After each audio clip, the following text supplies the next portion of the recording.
Doctor John Brittas M P കൂടി ചേരുകയാണ്. ശ്രീ ജോൺ ബ്രിട്ടാസ്, ഈ പോസ്റ്റർ ഒരുപക്ഷെ അങ്ങ് കണ്ടിട്ടുണ്ടാകും എന്ന് വിചാരിക്കുന്നു. വി ഡി സവർക്കർക്ക് വീരപരിവേഷം നൽകിയിരിക്കുകയാണ്. ഗാന്ധിജിയെ കൊലപ്പെടുത്തിയ കേസിൽ വെറുതെ വിട്ട ആളെ ഗാന്ധിജിയേക്കാൾ ഉയരത്തിൽ പ്രതിഷ്ഠിച്ചുകൊണ്ട് നമുക്കൊരു പുതിയ സന്ദേശം പകർന്നു നൽകുകയാണ് കേന്ദ്ര സർക്കാർ. ഇന്ത്യൻ ഭരണഘടനയോടുള്ള അല്ലെങ്കിൽ ഇന്ത്യൻ ഭരണഘടനയിൽ വിശ്വസിക്കുന്ന ജനങ്ങളോടുള്ള വെല്ലുവിളിയാണത്. സവാർക്കർ ഗാന്ധിവധത്തിൽ പ്രതിയായിരുന്നു. സവാർക്കർക്കെതിരെ മതിയായ മൊഴിയുണ്ടായിരുന്നു. ഗാന്ധിവധത്തിലെ ഗോഡ്സെ ഉൾപ്പെടെയുള്ള ആൾക്കാർ വധത്തിന് മുമ്പും പിമ്പും സവാർക്കറെ കണ്ടിരുന്നു എന്നുള്ളത് വ്യക്തമായിരുന്നു. തെളിവുകളുടെ അഭാവത്തിൽ മാത്രമാണ് സവാർക്കറെ വിട്ടയച്ചതെങ്കിലും പിന്നീടുള്ള കപൂർ കമ്മീഷൻ സവാർക്കർ ഇതിൽ പ്രതി തന്നെയാണ് എന്ന് അടിവരയിട്ട് പറഞ്ഞു. ഇങ്ങനെ ഒരു വ്യക്തിയെ മഹാത്മാഗാന്ധിയുടെ മുമ്പിൽ, രാഷ്ട്രപിതാവിന് മുകളിൽ പ്രതിഷ്ഠിക്കുക എന്ന് പറയുന്നത് ഈ രാഷ്ട്രത്തോടും ഈ രാഷ്ട്രത്തിന്റെ പാരമ്പര്യത്തോടും സ്വാതന്ത്ര്യ സമര പ്രക്ഷോഭത്തോടും ഭരണഘടനയോടും ചെയ്യുന്ന കടുത്ത അനീതിയാണ്. ഒരുപക്ഷെ ഇന്ത്യയെ ഒരു ഹിന്ദുത്വ രാഷ്ട്രമാക്കാനുള്ള പ്രയാണത്തിന്റെ ഭാഗമായിട്ട് വേണം ഈ പോസ്റ്ററിനെ കാണാൻ വേണ്ടി. ഇന്ന് പ്രധാനമന്ത്രി നടത്തിയ പ്രസംഗത്തിൽ പോലും ഇന്ത്യയിൽ ഒരുപാട് ചോരച്ചാലുകൾ സൃഷ്ടിച്ച RSSനെ മഹത്വവൽക്കരിക്കുന്ന വാക്കുകൾ ഉണ്ടായിരുന്നു.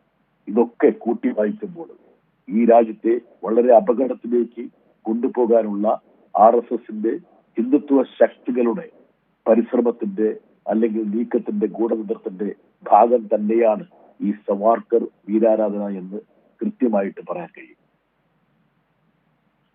അത് നമ്മൾ കഴിഞ്ഞ ദിവസം പറഞ്ഞു, വിഭജന ഭീതി ദിനം.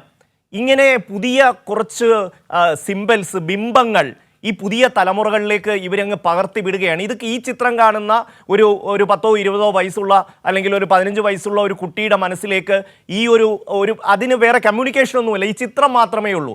അവൻ ഒരുപക്ഷെ മനസ്സിലാക്കുന്നത് സവർക്കർ എന്ന് പറയുന്നത് ഒരു വലിയ സ്വാതന്ത്ര്യ സമര പോരാളിയായിരുന്നു എന്നുള്ള ഒരു ചിത്രമായിരിക്കും. അത്തരം മെസ്സേജുകൾ ഇവരുടെ വാട്സാപ്പ് ഗ്രൂപ്പുകളിലൂടെ അഭംഗുരം പ്രവഹിക്കുന്ന ഒരു കാലമാണല്ലോ ശ്രീ ജോൺ ബ്രിട്ടാസ്. മനുഷ്യനെ തെറ്റിദ്ധരിപ്പിക്കുക, കള്ളം പ്രചരിപ്പിക്കുക, അത് ഉള്ളതാണെന്ന് ബോധ്യപ്പെടുത്തുക നിരന്തരമായി.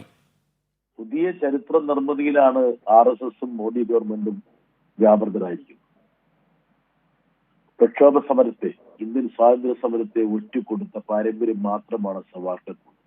അദ്ദേഹം എഴുതിയ മാപ്പപേക്ഷകളുടെ എണ്ണം പരിശോധിച്ചാൽ മാത്രം മതി. 1 2 3 അല്ല, അതിന് മുകളിലാണ്.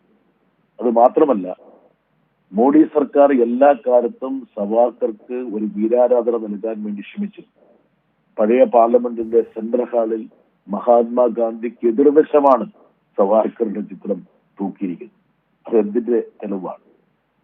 മാത്രമല്ല, ഈ ഒരു ഘട്ടത്തിൽ പുതിയ ചരിത്ര രചനയിലൂടെ മഹാത്മാവിനേക്കാളും നമ്മുടെ രാഷ്ട്രപിതാവിനേക്കാളും ഉയരത്തിൽ നിൽക്കേണ്ട ഒരാളാണ് വി ഡി സവാർക്കർ എന്നുള്ള ഒരു ധാരണ പുതിയ സമൂഹത്തിന്, പുതിയ തലമുറയ്ക്ക് നൽകുകയാണ് ചെയ്യുന്നത്. ചരിത്രം എന്നുള്ളത് നമുക്ക് അങ്ങനെ പുനർനിർമ്മിക്കാൻ കഴിയുന്ന ഒരു കാര്യമല്ല. ഈ വിഭജന ദിനമെന്നൊക്കെ പറയുമ്പോൾ യഥാർത്ഥത്തിൽ മുസ്ലിം ലീഗ് ഇരുരാഷ്ട്രവാദം ഉന്നയിക്കുന്നതിന് എത്രയോ മുമ്പ് തന്നെ സവാർക്കർ ഉന്നയിച്ചു.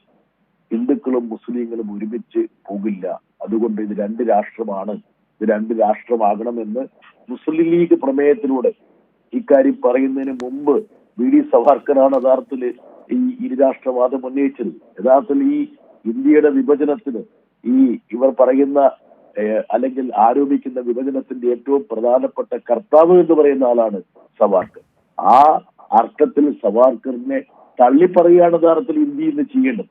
ആ സമയത്താണ് അദ്ദേഹത്തെ ഇന്ത്യയെ ഒരുമിച്ച് നിർത്താൻ വേണ്ടി, മതമൈത്രിക്ക് വേണ്ടി ഇന്ത്യൻ ഭരണഘടനയുടെ ധാർമ്മിക അന്തസത്ത ഉയർത്തിപ്പിടിച്ചതിന്റെ പ്രതീകമായ നമ്മുടെ രാഷ്ട്രപിതാവിന്റെ മുകളിൽ പ്രതിഷ്ഠിക്കുന്നത് എന്നുകൂടി നമ്മൾ കണ്ടത്. നന്ദി ശ്രീ ജോൺ ബ്രിട്ടാസ് പ്രതികരിച്ചതിന്.